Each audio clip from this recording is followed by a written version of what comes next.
अस्सलाम वालेकुम students, welcome to my YouTube channel. Students, हम लोग कर रहे थे चैप्टर नंबर 2 कर रहे थे 9th क्लास का। ठीक है, तो वो क्या था, सॉल्विंग अ बायोलॉजिकल प्रॉब्लम। उसमें हमने उसका फर्स्ट पार्ट देख लिया था। आज हम देखेंगे सेकंड पार्ट, जिसमें हम थ्योरी और जो लॉ एंड प्रिंसिपल वगैरह है उसको डिस्कस करेंगे, और हम डायग्रामेटिकली उस जो हमने जितना पीछे पढ़ लिया था हम उसे रिवाइज भी करेंगे।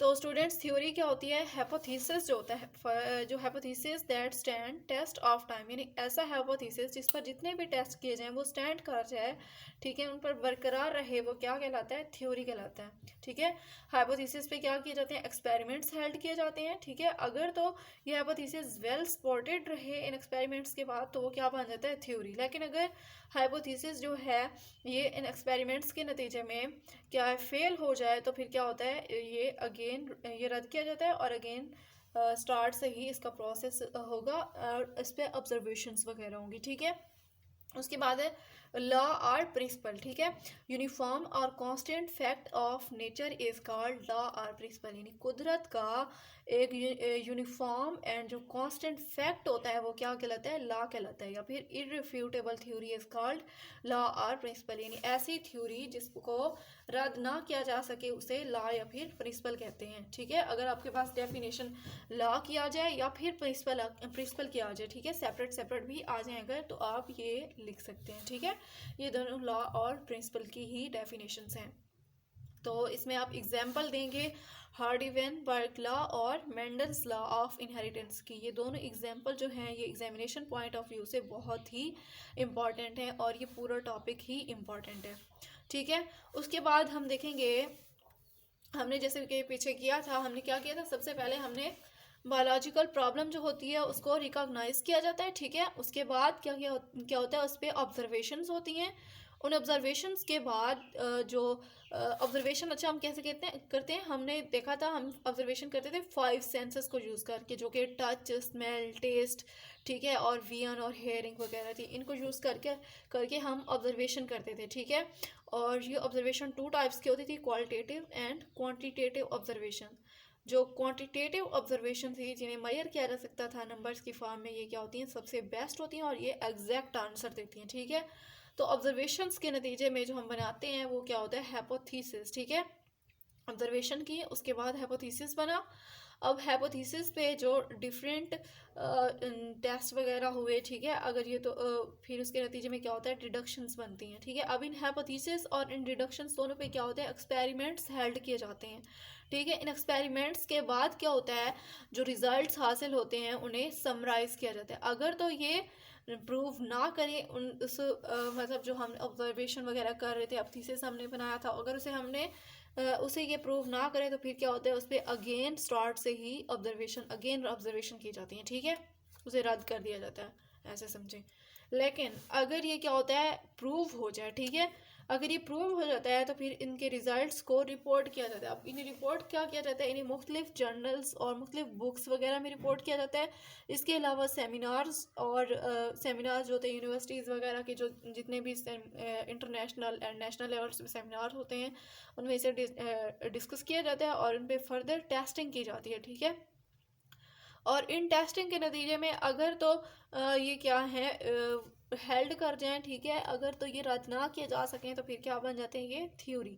और थ्योरी पर मज़ीद टेस्ट किए जाते हैं, एक्सपेरिमेंट्स किए जाते हैं, और इनके नतीजे में अगर ये थ्योरी वेल स्टैंड रहे तो फिर ये क्या बन जाती है, यानी अगर इसे रद्द ना किया जा सके तो ये बन जाती है लॉ या फिर प्रिंसिपल। ठीक है, तो उसके बाद हम देखेंगे, हमारा टॉपिक है data organisation, data analysis and mathematics का इस साइंटिफिक मेथड जो है बायोलॉजिकल प्रॉब्लम को सॉल्व करने का, इसमें इनका क्या रूल है? ठीक है, डेटा ऑर्गेनाइजेशन, अच्छा हमने जितना भी डेटा हमें हासिल होता है हमने उसे ऑर्गेनाइज भी तो करना होता है ना। ठीक है, तो डेटा ऑर्गेनाइजेशन के लिए हम क्या होता है, ग्राफ बनाते हैं, टेबल्स बनाते हैं, चार्ट्स बनाते हैं, इसके अलावा मैप्स और डायग्राम्स भी बनाते हैं। ये डिपेंड करता है डेटा पे कि हमारा डेटा किस तरह का है। अगर हमारा डेटा सपोर्ट करता है कि उस पर ग्राफ बनाए जाए, ठीक है, अगर वो ग्राफ्स की फॉर्म में वेल सपोर्टेड है, ठीक है, तो उस पर हम ग्राफ बनाएंगे। अगर वो टेबल्स की फॉर्म में लिखा जाने वाला है तो हम टेबल्स बना के लिखेंगे। ठीक है, और अगर वो चार्ट्स की फॉर्म में शो करने वाला है तो हम उस पर चार्ट्स बनाएंगे, और अगर वो डायरेक्शंस वगैरह को शो कर रहे हैं तो हम उस पर